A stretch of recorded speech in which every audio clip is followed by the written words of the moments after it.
Le carnaval national s'est tenu au Gonaïves pendant 3 jours. Plus de 18 formations musicales ont défilé lors de cet événement culturel.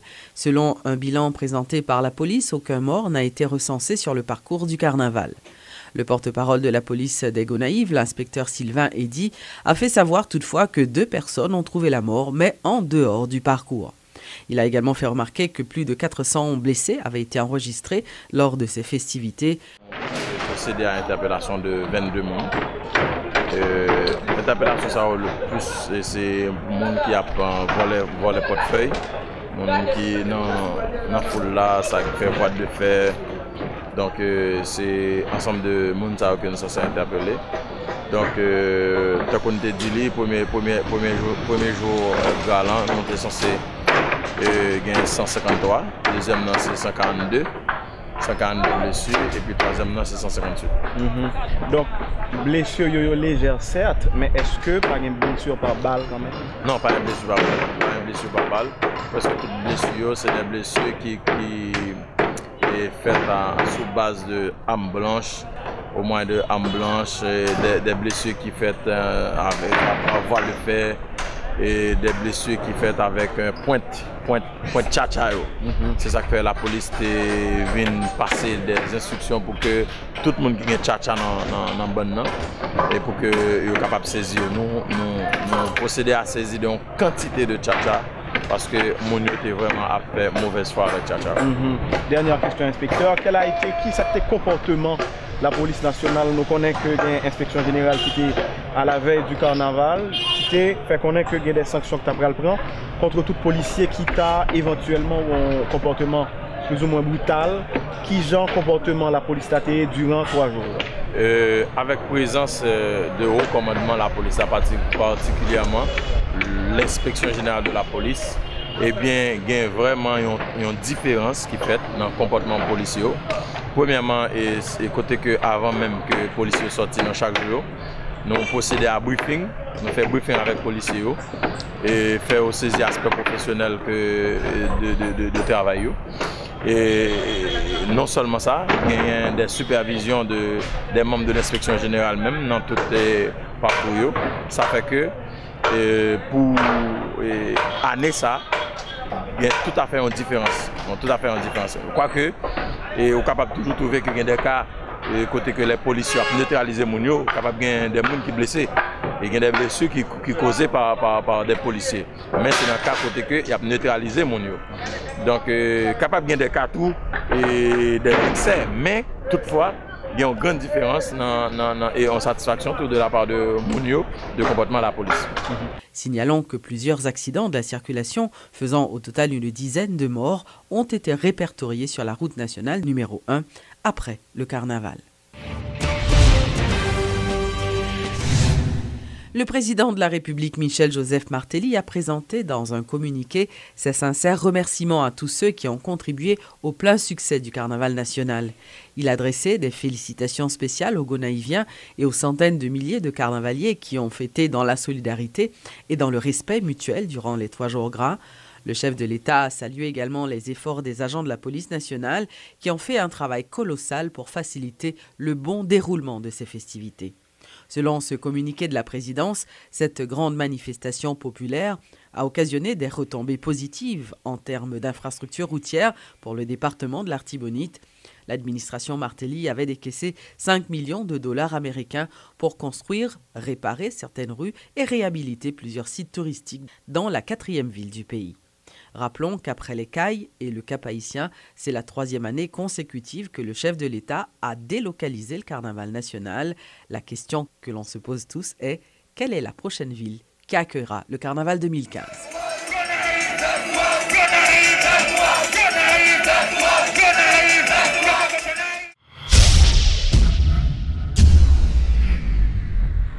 Le cardinal Chibli Langlois a réitéré vendredi dernier sa détermination à reprendre le dialogue entre l'exécutif et le Sénat en vue de la signature d'un accord pour une sortie de crise sociopolitique. Le cardinal Langlois a exhorté les acteurs à consentir des sacrifices. Nous citons « Le pays que nous voulons et qui peut nous rendre fiers n'émergera pas sans sacrifice », a-t-il souligné. En la patrie commune, engageons-nous ensemble à nous accorder pour débloquer la vie sociopolitique et économique de notre pays. Le dialogue doit se poursuivre, sans cela nous n'aurons pas la paix et sans la paix, le développement est impossible, a-t-il ajouté. L'appel du président de la conférence épiscopale d'Haïti a reçu un accueil favorable auprès du chef de l'État. M. Martelly juge que la reprise du dialogue est nécessaire pour ne pas perdre les acquis. L'arrêté nommant les 3 derniers conseillers élus de la Cour supérieure des comptes et du contentieux administratif devrait être publié ce jeudi 6 mars dans le journal officiel Le Moniteur.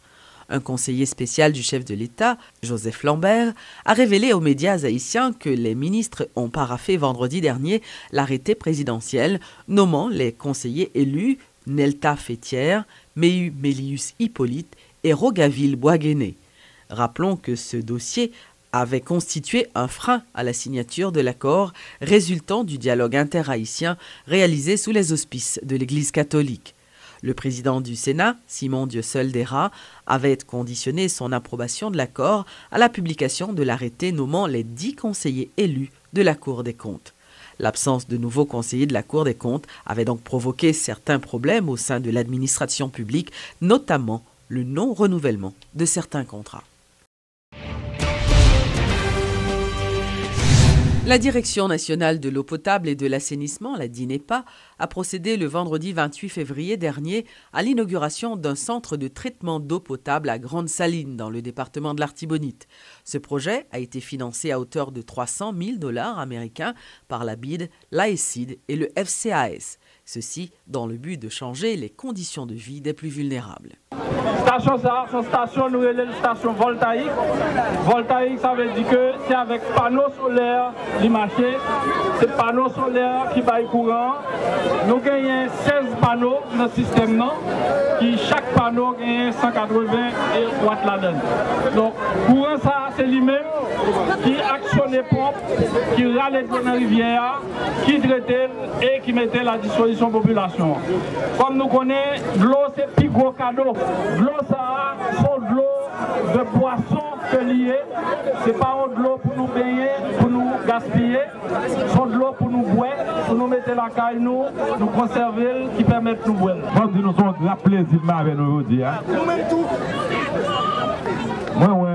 Moi, tout pancarte. Moi, revendication, même papa nous dit, modèle président ça, nous pas besoin de montrer le pancarte parce qu'il doit penser pour nous.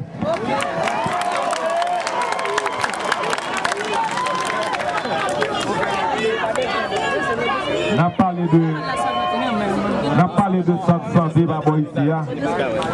Comme dit nous, c'est moi-même là actuellement qui a bâti plus gros l'hôpital qui est dans le pays, à m'appelle Gonaïve là. Ni loin nous c'est vrai. Mais si depuis longtemps vous avez fait l'hôpital Gonaïve là, qu'on a travaillé pour nous là, je dis. Mais comme il n'y a pas de gens pour rien du tout. Je dis voilà, l'eau potable pour nous boire, voilà, il m'a porté là, je dis. L'école gratis, ça, il m'a mettre dans le pays, je dis. Non seulement, moi je voulais faire, mais nous connaissons des gens qui comptent. Tout le monde qui compte l'école gratis là, tout le monde qui compte Matéli, tout le monde qui compte ça n'a fait là, c'est contre la population. Parce que Matéli, c'est seul chef qui va venir faire Chelbet. Ma ville j'ai à faire pouvoir, ma ville j'ai à faire l'argent. Je dis à me venir pouvoir pour me changer les conditions, mon cap mal vivre.